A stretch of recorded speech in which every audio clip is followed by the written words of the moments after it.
આવી મિસ્ટેક ઘણી વખત કદાચ ક્યારેક ઉતાવળમાં થઈ પણ જાય, બરાબર છે. એટલે ખાસ ધ્યાન રાખવાનું, જો બધામાં સુંદર લખ્યું છે, સુંદર સુંદર, બરાબર, તો આપણને ખબર હોવી જોઈએ કે ભાઈ સુદતી શબ્દ છે તો સુંદર દાંત વાળી આવશે, બરાબર છે. સુંદર જેના દાંત છે ને એવી, બરાબર. પછી છે ત્રીજું, ત્રીજાની અંદર આપણને આપેલું છે અનુનિતા શબ્દનો અર્થ પૂછ્યો છે, તો અનુનિતા એટલે શું થશે?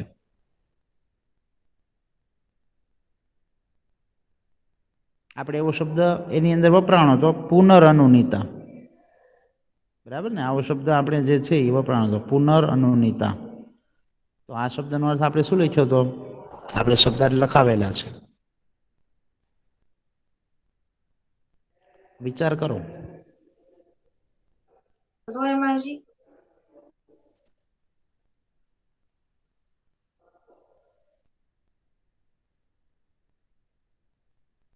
થાકેલી. થાકેલી માટે આપણે કયો શબ્દ વાપર્યો તો? શ્રાંતા. તો શ્રાંતા એટલે થાકેલી થાય, શ્રાંતા, ક્લાંતા, બરાબર. પુનરઅનુનિતા એક શબ્દ હતો, લાડલી, બરાબર છે.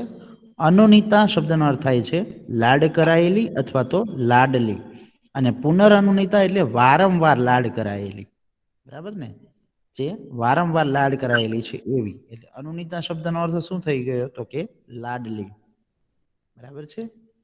પછી ચોથું છે કહ ઘોર વીરાવ મ્યાઉ મ્યાઉ કરોતી. બિડાલહ. બિડાલહ, બરાબર. આ તો આન્સર બધાને આવડે એવો છે, સહેલો છે એકદમ.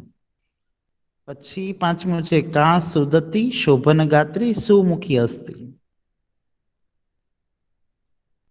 પુત્રી. શું આવશે? પુત્રી, બરાબર છે. એ પણ બધાને આવડે એવું છે.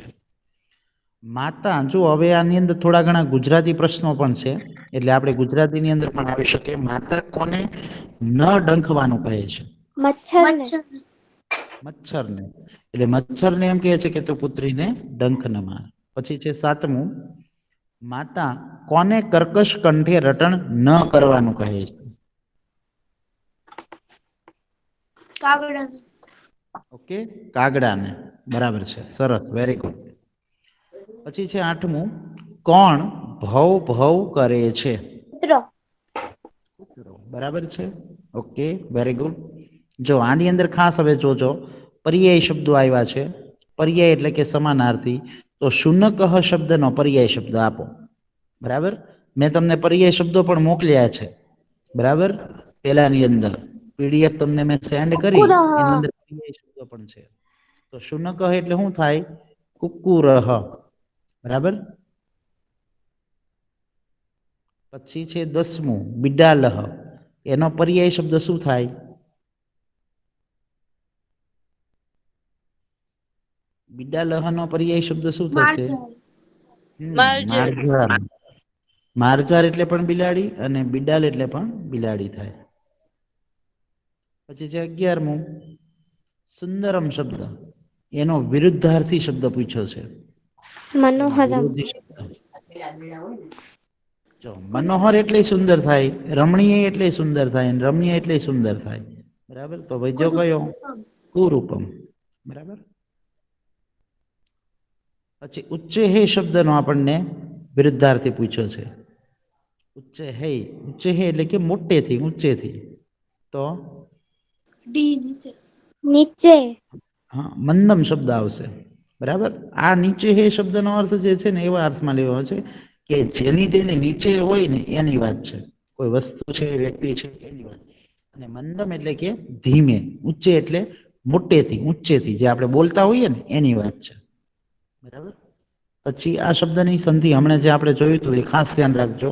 13મું, પુનરઅનુનિતા શબ્દની સંધિ, બરાબર. છોડો, તો સંધિ આની કેમ છૂટશે? આપણે પુનઃ કદાચ, પ્લસ અનુનિતા. ઓકે, સરસ. આ શબ્દ જે છે ને એની આપણે સંધિ છોડાવી હતી, પુનઃ શબ્દ આવી રીતે અને અનુનિતા આ રીતે. તો આ એની સંધિ છે ખરી, બરાબર. એ એક દરેક ખાસ ધ્યાન રાખજો. ખાલી જગ્યા છે, મમ પુત્રી સુંદર શયને સુખમય ખાલી જગ્યા નિદ્રા. વસને. વસને. સુખમય વસને આવશે, બરાબર છે, સરસ, વેરી ગુડ. પછી 15મું છે, ચાલો કોણ બોલશે, શું આવશે આમાં? રોલ નંબર વાયસ આવશે. બી. વાયસ આવશે કે વાયસ આવશે? વાયસ આવે. વાયસ. બરાબર, ખાલી વાયસ આવશે. કયું આવશે? એ આવશે ને, હા એ. બરાબર, વાયસ શબ્દ આવશે, ખાલી વાયસ. બરાબર, કે કાગડાને એવું કહે છે તું કર્કશ અવાજે રટ નહીં. પછીનું છે વિકલ્પમાંથી સાચો શબ્દ શોધવાનો છે. બરાબર, બધાને આવડશે આમ તો. વસને હા એટલે કપડામાં. કપડામાં, સરસ, વેરી ગુડ. અનુનીતા એટલે લાડલી.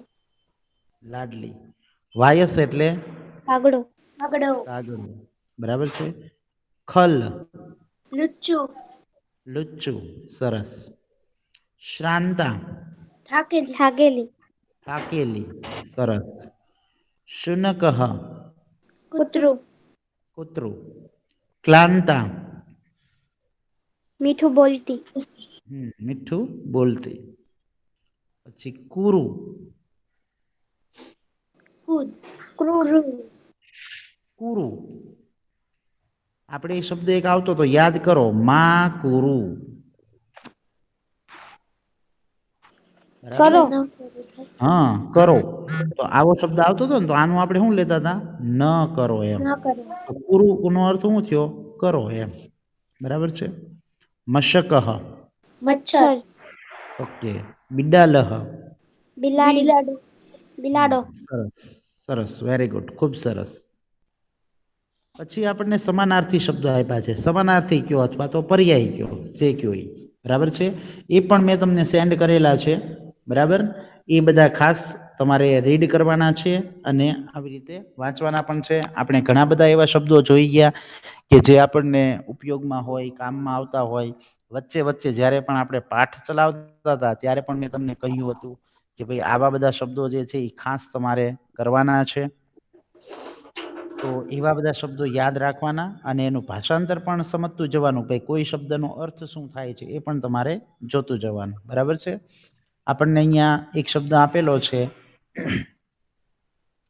અલગ અલગ શબ્દો જે છે એ ઘણા બધા આપણને આપેલા હોય, બરાબર, સમાનાર્થી. એવા સમાનાર્થી શબ્દો જે છે એ દરેકે ખાસ વાંચવાના છે અને પ્રેક્ટિસ કરજો એની વધારેમાં વધારે. બરાબર, બાકી પર્યાય શબ્દો જે છે એ આપણે પછી સમય રહેશે ત્યારે જોશું. બાકી મેં તમને સેન્ડ કર્યા છે ને એટલા તો તમે વાંચજો જ. બરાબર.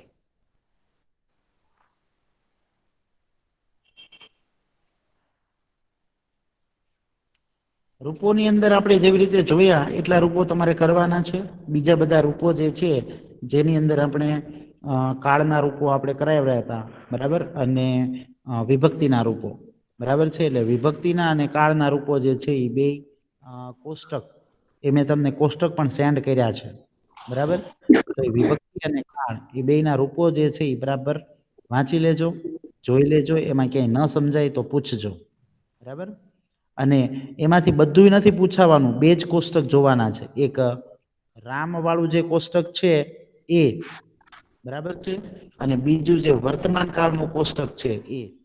બરાબર, પાછું બધું પાકું ન કરતા, કારણ કે એ જે છે એ પાછું આપણે બધું નથી જોવાનું. એક રામ વાળું રૂપ અને એક વર્તમાન કાળનું કોષ્ટક જે આપેલું છે, આ બે જે છે ને કોટા, એ તમારે ખાસ કરવાના છે.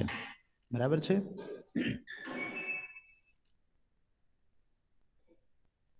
એ ઉપરાંત સંધિ છે. સંધિ હમણાં આપણે એક જોઈ, શું આવે છે? પુનઃ વત્તા અનુનીતા. બરાબર છે. હા, આ સંધિ જે છે એ હમણાં આપણે MCQ માં સમજી ગયા. ચાલો, આની સંધિ શું થશે મને કયો જોઈ. સુમનો મૃદુલા.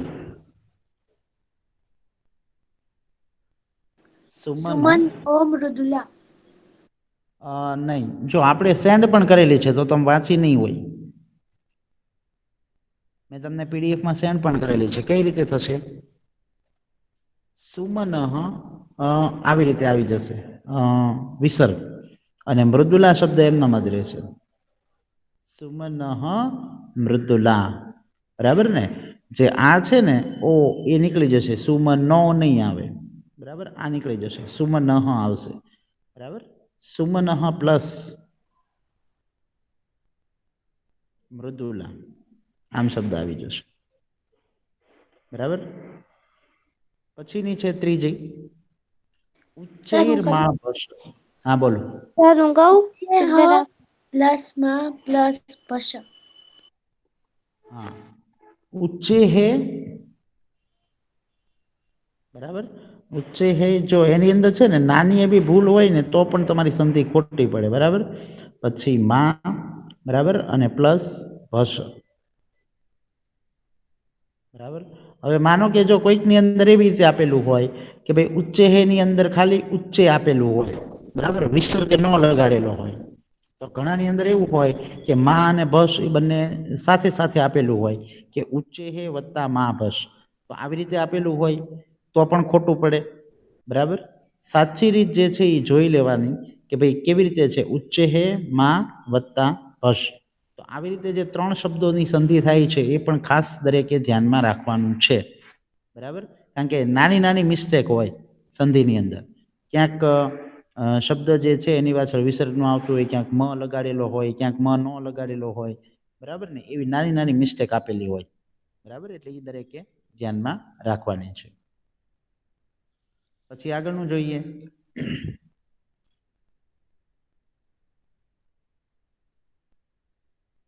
સાતમું, સંસ્કૃતમાં ઉત્તર.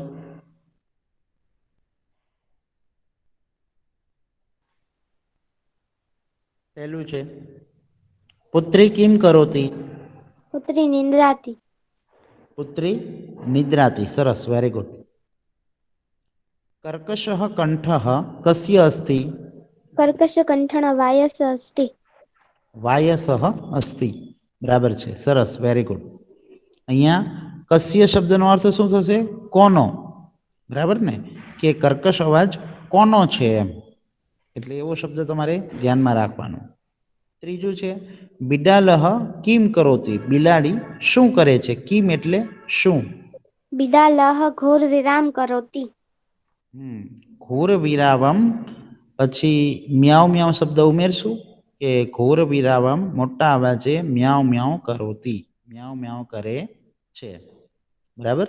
સરસ, વેરી ગુડ. ચોથું છે, ભવ ભવ કહ વદતી? ભવ ભવ શુનક વરાક વદતી. ઓકે, ભવ ભવ શુનક વરાક વદતી. વદતી શબ્દનો અર્થ શું થાય છે? બોલે છે. વદતી એટલે બોલે છે. વદતીનું રૂપ શું થશે? વદતી રૂપ હમ વર્તમાન કાળ પરસ્મય પદ એક વચન. અને પુરુષ કયો? ત્રીજો પુરુષ. ત્રીજો પુરુષ. સરસ, વેરી ગુડ, ખૂબ સરસ. જો એકદમ સાચો જવાબ છે, જેને નથી ખ્યાલ એ જાણી લો કે ભાઈ તી પ્રત્યય છે એટલે વર્તમાન કાળ આવશે. મી વ મ સી થ ત તી ત અંતિ. તો વર્તમાન કાળ પરસ્મય પદ અને ત્રીજો પુરુષ અને એક વચન, બરાબર છે? આ એનું રૂપ થશે. ત્રીજો પુરુષ એક વચન આવશે, બરાબર? એ દરેકે ધ્યાનમાં રાખવાનું છે. પાંચમું છે, માતા મશકમ કિમ કથયતી? માતા માતા મચ્છરને શું કહે છે? રે શું રે કહે છે? મશક માં ગાન ગુરુ હે રક્ત પિપાસુ માં સ્પર્શ માં દશ. સરસ, વેરી ગુડ. માતા એને કહે છે કે ભાઈ તું ડંખ ન માર, બરાબર? લોહી તરસ્યો એને કહે છે, બરાબર? તો એવી રીતે જે છે માતા એ મચ્છરને કહે છે. છેલ્લો શ્લોક, બરાબર? ગુજરાતીમાં ઉત્તર, માતા કોને કોને પુત્રીને ઊંઘમાંથી ન જગાડવાનું કહે છે? માતા બિલાડીને, કૂતરાને, કાગડાને અને મચ્છરને ઊંઘમાંથી ન જગાડવાનું કહે છે. સરસ, વેરી ગુડ. તો આ જે છે એ સંયુક્ત પ્રશ્ન કર્યો, બરાબર? કે ભાઈ બધાનું એક સાથે લઈ લીધું છે, બરાબર? પછી આપણે જોયું એ પ્રમાણે માતા કાગડાને શું કહે છે? માતા કાગડાને કહે છે, હે દુષ્ટ કૂતરા, મોટેથી ભસ્યાનો, કર કામકાજ વગરનું ભસ નહીં. નિર્મળ, કુશળ અને ફૂલ જેવી કોમળ મારી પુત્રી સૂતી છે. ઓકે, ઈ શેનો આન્સર થયો? ત્રીજાનો થયો, બરાબર છે. તો એ ત્રીજાનો આન્સર આપ્યો કે માતા કૂતરાને શું કહે છે. ભૂલથી બોલાઈ ગયો, સરી, મને ઓકે, કૂતરો ઓકે, લાગ્યો. ઓકે, ઓકે, કઈ વાંધો નહીં. અને અહીંયા હવે કાગડામાં શું આવશે એ બોલી છે. માતા કાગડાને કહે છે કે તારો કઠોર અવાજ વારંવાર રટ્યા ન કર, કાનને અપ્રિય લાગે છે. થાકેલી, મીઠું બોલતી, ફરીથી લાડ કરાયેલી મારી પુત્રી ખરેખર સૂતી છે. ઓકે, સરસ, વેરી ગુડ. હવે જો આવી રીતે જે બધા શબ્દો આપેલા છે તો એની અંદર ક્યાંક ક્યાંક જે વિભક્તિ લાગેલી છે એ વિભક્તિ પણ તમારે સોલ્વ કરવાની આવશે, બરાબર. વિભક્તિને આધારિત પ્રશ્નો બે રીતના હશે, એ ખાસ ધ્યાન રાખજો.